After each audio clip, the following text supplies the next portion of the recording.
ನಮಸ್ತೆ ನಮ್ಮ ಕುಟುಂಬ ಕನ್ನಡ ವ್ಲಾಗ್ಸ್ಗೆ ತಮ್ಮೆಲ್ಲರಿಗೂ ಸ್ವಾಗತ. ನಾನು ನಿಮ್ಮ ಕನ್ನಡತಿ ಭಾಗ್ಯ.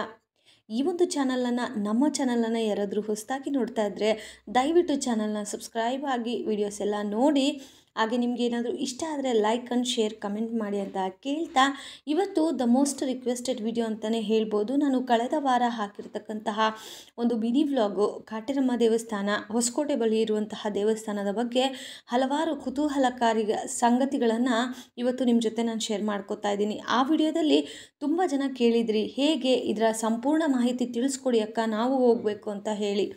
ಸೊ ಅದಕ್ಕೆ ಅಂತ ಹೇಳಿ ಇವತ್ತಿನ ಈ ಬ್ಲಾಗಲ್ಲಿ ಅಲ್ಲಿ ದೇವಸ್ಥಾನದಲ್ಲಿ ಏನೆಲ್ಲ ಪ್ರೊಸೀಜರ್ಗಳಿದೆ, ಹೇಗೆ ನಾವು ಅಲ್ಲಿ ಕಾಯನ್ನು ತಗೋಬೇಕು, ಎಷ್ಟು ಪ್ರದಕ್ಷಿಣೆ ಹಾಕಬೇಕು, ಆಮೇಲೆ ಎಲ್ಲಿ ಅದನ್ನು ನಾವು ಕಟ್ಟಬೇಕು, ಆದಮೇಲೆ ನೆಕ್ಸ್ಟ್ ಮುಂದೆ ನಾವೇನು ಮಾಡಬೇಕು ಎಲ್ಲನೂ ನಾನು ಈ ಒಂದು ವಿಡಿಯೋದಲ್ಲಿ ಶೇರ್ ಮಾಡ್ತೀನಿ. ಆದಷ್ಟು ವಿಡಿಯೋನ ಸ್ಕಿಪ್ ಮಾಡದೆ ನೋಡ್ತಾ ಹೋದರೆ ನಿಮಗೆ ಅರ್ಥ ಆಗುತ್ತೆ ನೀಟಾಗಿ ನಾನು ಹೇಳುವಂತಹ ಪ್ರೊಸೀಜರು. ನೀವು ಅಲ್ಲಿ ಹೋದಾಗ ನಿಮಗೆ ಕನ್ಫ್ಯೂಷನ್ ಆಗಲ್ಲ. ಡೈರೆಕ್ಟಾಗಿ ನೀವು ನಾನು ಹೇಳಿದ ರೀತಿ ಹೋಗಿ ಮಾಡ್ಕೊಂಡು ಬಂದರೆ ನಿಮಗೆ ಈಸಿನೂ ಅನಿಸುತ್ತೆ.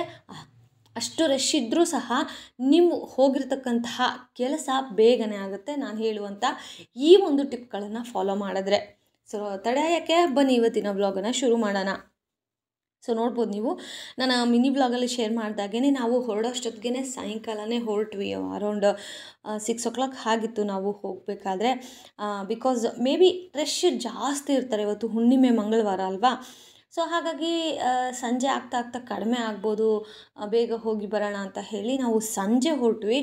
ಆದರೆ ನಿಜವಾಗ್ಲೂ ನೀವು ನಂಬೋದಿಲ್ಲ, ಸಂಜೆನೂ ಸಹ ಅಲ್ಲಿ ತುಂಬಾ ಜನಗಳ ಜಂಗುಳಿ ಇತ್ತು ಅಂತಲೇ ಹೇಳ್ಬೋದು. ಆ್ಯಂಡ್ ಹುಣ್ಣಿಮೆಯ ಚಂದ್ರ ಯಾವ ರೀತಿ ಪಳಪಳ ಅಂತ ಹೊಳಿತಾ ಇದ್ದಾನೆ ಅಂತ ನೀವು ನೋಡ್ತಾ ಇರ್ಬೋದು.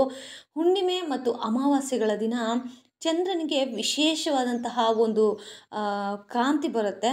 ಗೊತ್ತಿಲ್ಲ ಇದು ಯಾಕೆ ಏನು ಅಂತ ಹೇಳಿ. ಸೊ ನಾವು ಆಲ್ಮೋಸ್ಟ್ ರೀಚ್ ಆದ್ವಿ. ಸೊ ಇದಿರತಕ್ಕಂಥದ್ದು ಕರೆಕ್ಟಾಗಿರುವಂತಹ ಲೊಕೇಶನ್ ನೀವು ಹಾಕಬೇಕು ಅಂತಂದರೆ, ಸೊ ಯೂಶಲಿ ನಿಮಗೆ ಉಪ್ಪಾರಳ್ಳಿ ಕಾಟೇರಮ್ಮ ದೇವಸ್ಥಾನ ಗೊತ್ತಿರುತ್ತೆ, ಹೊಸಕೋಟೆ ಹತ್ರ ಇರುವಂಥದ್ದು.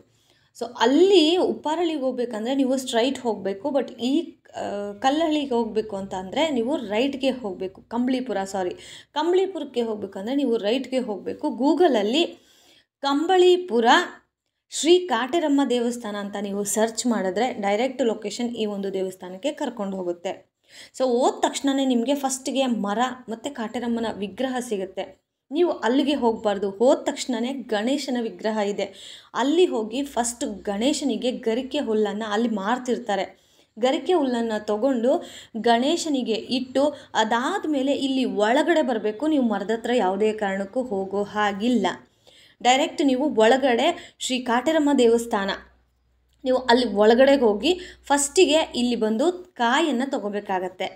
ಸೊ ನಿಮಗೆ ಇಲ್ಲೇನೇ ಒಂದು ಟೋಕನನ್ನು ಕೊಟ್ಟು ಅಲ್ಲಿ ತೆಂಗಿನಕಾಯಿ ಕೊಡ್ತಾರೆ. ಸೊ ಇಲ್ಲಿನೂ ಅಷ್ಟೇ ನಿಮಗೆ 150 ರೂಪಾಯಿ ತೊಗೊಂಡು ಒಬ್ಬರಿಗೆ 1 ಕಾಯಿ ಅಂತ ಹೇಳಿ ಕೊಡ್ತಾರೆ.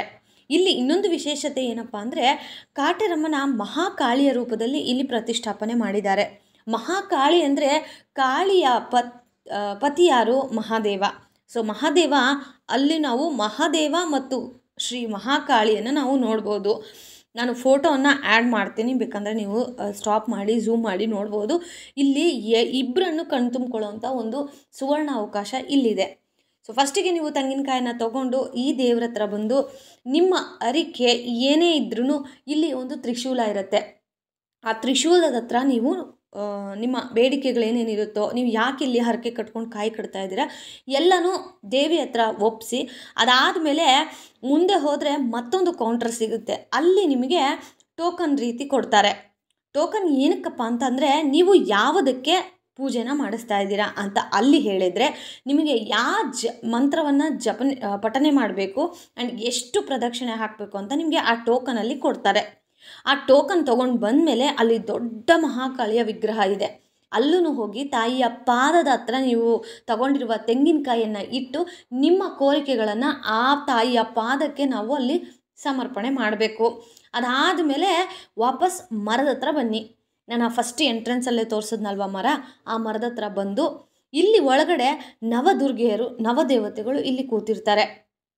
ಇಲ್ಲಿ ಬಂದು ಒಂದೊಂದು ತಾಯಿಯ ಮುಂದೆನೂ ಇಟ್ಟು ನಿಮ್ಮ ಕೋರಿಕೆಗಳು ಏನೇನಿದೆ, ಯಾಕೆ ನೀವು ಇಲ್ಲಿ ಬಂದಿದ್ದೀರಾ, ದೇವರೇ ನನಗೆ ಈ ಕಷ್ಟನ ನೆರವೇರಿಸಪ್ಪ ತಾಯಿ, ನೆರವೇರಿಸಿದರೆ ನಾನು ಪ್ರತಿ ವಾರ ಬಂದು ಇಲ್ಲಿ ನಿಮ್ಮ ಪೂಜೆಯನ್ನು ಸಲ್ಲಿಸ್ತೀನಿ ಅಂತ ಹೇಳಿ ನಿಮ್ಮ ಮನಸ್ಸಲ್ಲಿರುವಂತಹ ಕೋರಿಕೆಗಳನ್ನು ಇಲ್ಲಿರುವಂತಹ ಪ್ರತಿಯೊಂದು ದೇವಿಗೂ ಸಲ್ಲಿಸಿ, ಅದಾದಮೇಲೆ ನಿಮಗೆ ಟೋಕನ್ ಕೊಟ್ಟಿರ್ತಾರಲ್ವ, ಆ ಟೋಕನಲ್ಲಿ ಎಷ್ಟು ರೌಂಡು ಹಾಕಬೇಕು, ಎಷ್ಟು ಸುತ್ತುಗಳನ್ನು ಹಾಕಬೇಕು ಅಂತ ಹೇಳಿ ಅಲ್ಲಿ ಕೊಟ್ಟಿರ್ತಾರೆ.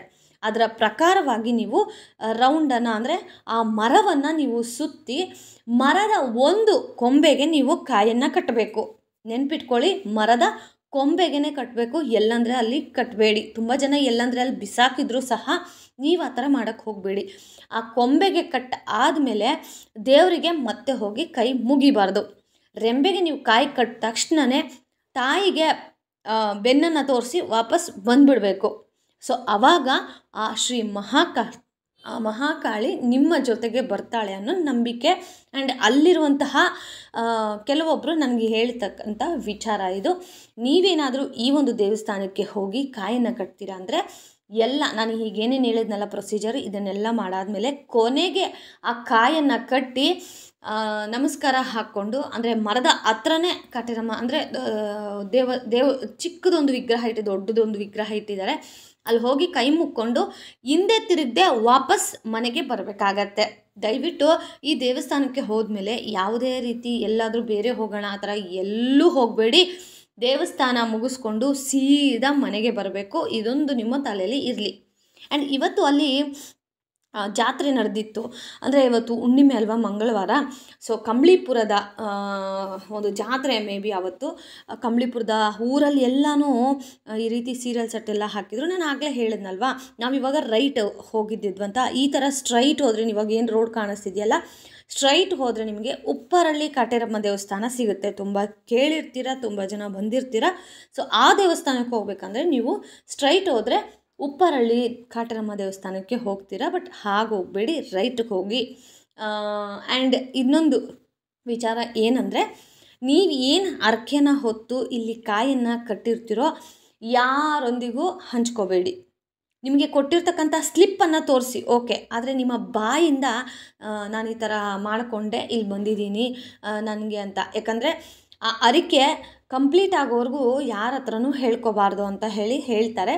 ಸೊ ಅದಕ್ಕೇ ನಿಮಗೆ ಕೊಟ್ಟಿರುವಂಥ ಟೋಕನನ್ನು ತೋರಿಸಿ, ಆದರೆ ಯಾರೊಂದಿಗೂ ನಾನಿಲ್ಲಿ ಬಂದೆ, ನಿಮಗೇನಾದರೂ ಅದು ಕಂಪ್ಲೀಟ್ ಆದರೆ, ಫಾರ್ ಎಕ್ಸಾಂಪಲ್ ಇವಾಗ 9 ವಾರ ಕಾಯನ್ನು ಕಟ್ತೀರಾ, ನಿಮಗೆ ಆ ಒಂದು ನೀವೇನು ಅಂದ್ಕೊಂಡಿರ್ತೀವೋ ಅದು ಆಗುತ್ತೆ ಅಂದರೆ, ಆಗಿದ ಮೇಲೆ ನೀವು ಬೇರೆಯವ್ರಿಗೆ ಮತ್ತು ಎಲ್ಲಿ ಹೇಳ್ಕೊಬೇಕೋ ಅಲ್ಲಿ ನೀವು ಹೇಳ್ಕೊಬೋದು. ನೀವು 9 ವಾರ ಇನ್ನೂ ಕಂಪ್ಲೀಟೇ ಆಗಿಲ್ಲ, ನಾನು 2 ವಾರ ಮಾಡಿದ್ದೀನಿ, 1 ವಾರ ಮಾಡಿ ಬಂದಿದ್ದೀನಿ, ಈ ಥರ ಯಾರೋ ಕೇಳಿದ್ರು ನಾನು ಹೇಳಿಬಿಟ್ಟೆ, ನನಗೆ ಈ ಥರ ಮನೆ ಸಮಸ್ಯೆಗೆ ನಾನು ತೊಗೊಂಡೆ ಅಂತ ಹೇಳಿದ್ರೆ ನೀವು ಮಾಡಿರೋದಕ್ಕಂಥದ್ದು ಎಲ್ಲನೂ ಝೀರೋ ಆಗುತ್ತೆ. ದಯವಿಟ್ಟು ಯಾರ ಹತ್ರನೂ ಹಂಚ್ಕೊಳ್ಳೋಕೆ ಹೋಗಬೇಡಿ. 9 ವಾರಗಳು ಆದಮೇಲೆ ನಿಮ್ಮ ಹರಕೆ ನೆರವೇರಿದ ಮೇಲೆ ನೀವು ಬೇರೆಯವ್ರಿಗೆ ಹೇಳಿ ಅವರನ್ನು ನಿಮ್ಮ ಜೊತೆ ದೇವಸ್ಥಾನಕ್ಕೆ ಕರ್ಕೊಂಡೋಗಿ. ತುಂಬಾ ಪುಣ್ಯ ಸಿಗುತ್ತೆ ಈ ಒಂದು ರೀತಿಯಾದಂತಹ ಕೆಲಸ. ಇವಾಗ ನಾನು ಹೋಗಿ ಬಂದಿದ್ದೀನಿ, ಬಟ್ ನಾನು ಏನಕ್ಕೆ ಹೋದೆ, ನಾನು ಏನು ಹರಕೆ ಹೊತ್ಕೊಂಡಿದ್ದೀನಿ ನಿಮ್ಮ ಹತ್ರ ನಾನು ಹೇಳಿಲ್ಲ. ಯಾಕೆ ಅಂದರೆ ಹೇಳಬಾರ್ದು. ಬಟ್ ಆದರೆ ನನಗೊಂದು ಆಸೆ ಏನು, ನೀವು ನಂತರ ತುಂಬ ಜನಕ್ಕೆ ಕೆಲವೊಂದು ಆಸೆಗಳಿರುತ್ತೆ, ಕಷ್ಟಗಳಿರುತ್ತೆ, ಮನೇಲಿ ಸಂಕಟ, ದುಃಖ, ನೋವು ಇವೆಲ್ಲನೂ ಇರುತ್ತೆ. ಅಂಥವರು ಮೇ ಬಿ ನಾನು ಇಷ್ಟು ಮಾಹಿತಿಯನ್ನು ಕೊಟ್ಟ ಮೇಲಾದರೂ ನೀವು ಹೋಗ್ತಿರಲ್ವ, ಸೊ ನನಗೆ ಪುಣ್ಯ ಸಿಗುತ್ತೆ. ಸೊ ನಾನು ಒಂದಷ್ಟು ಜನನ ದೇವಿ ಸನ್ನಿಧಾನಕ್ಕೆ ಕಳಿಸಿದ್ದೀನಿ ಅನ್ನೋ ಪುಣ್ಯ ನನಗೂ ಸಿಗುತ್ತೆ, ನಿಮಗಿರೋ ಕಷ್ಟಗಳು ನೆರವೇರುತ್ತೆ ಅನ್ನೋ ಒಂದು ನೆಮ್ಮದಿ ನಿಮಗೂ ಇರುತ್ತೆ.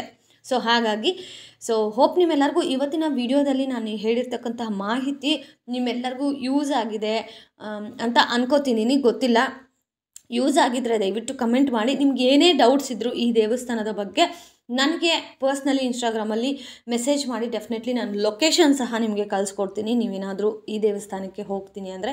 ಆದರೆ ಸ್ವಲ್ಪ ಸಿಟಿಲಿರೋರಿಗೆ ದೂರ ಅನಿಸುತ್ತೆ, ಬಟ್ ಇಟ್ಸ್ ಓಕೆ. ನಿಮಗೆ ಒಳ್ಳೇದಾಗಬೇಕು ಅಂದರೆ ಎಷ್ಟೇ ದೂರ ಇದ್ರೂ ಹೋಗಲೇಬೇಕು. ಇವಾಗ ನಾವು ಬೇರೆ ಬೇರೆ ರಾಜ್ಯಗಳಿಗೆ ಹೋಗ್ತೀವಿ ದೇವಸ್ಥಾನ ನೋಡೋಕ್ಕೆ, ನಮ್ಮೂರಲ್ಲಿ ನಮ್ಮ ಬೆಂಗಳೂರಲ್ಲಿರುವಂತಹ ದೇವಸ್ಥಾನನೇ ನೋಡಿಲ್ಲ ಅಂದರೆ ಹೇಗೆ ಅಲ್ವಾ? ಸೊ ಡೆಫಿನೆಟ್ಲಿ ಹೊಸಕೋಟೆ ಹತ್ರ ಇರುವಂತಹ ದೇವಸ್ಥಾನಕ್ಕೆ ಕಂಬಳಿಪುರದ ಶ್ರೀ ಕಾಟೇರಮ್ಮನ ಆಶೀರ್ವಾದ ನಿಮ್ಮೆಲ್ಲರಿಗೂ ಸಿಗಲಿ ಅಂತ ಕೇಳ್ಕೊತಾ ಅಲ್ಲಿಂದ ಮನೆಗೆ ಬಂದಮೇಲೆ ಬಿಸಿ ಮುದ್ದೆ ಮಾಡಿ ಕಾಳು ಸಾಂಬಾರು ಮಾಡಿ ಊಟ ಮಾಡಿ ನೆಮ್ಮದಿಯಾಗಿ ಮಲಗಿದ್ವಿ. ಇವತ್ತಿನ ವ್ಲಾಗಲ್ಲಿ ಇಷ್ಟೇ. ಮುಂದಿನ ವ್ಲಾಗಲ್ಲಿ ಮತ್ತೆ ಭೇಟಿಯಾಗೋಣ. ಮತ್ತಷ್ಟು ಮಾಹಿತಿಯೊಂದಿಗೆ ಸಿಗ್ತೀನಿ ಅಂತ ಹೇಳ್ದ ವಿಡಿಯೋ ನೋಡಿದ ಎಲ್ರಿಗೂ ಧನ್ಯವಾದಗಳು. ಇದೇ ರೀತಿ ಸಪೋರ್ಟ್ ಮಾಡ್ತಾ ಇರಿ. ಆ್ಯಂಡ್ ಚಾನಲ್ನ ಸಬ್ಸ್ಕ್ರೈಬ್ ಆಗಿಲ್ಲ ಅಂದರೆ ಸಬ್ಸ್ಕ್ರೈಬ್ ಆಗಿ. Lots of love.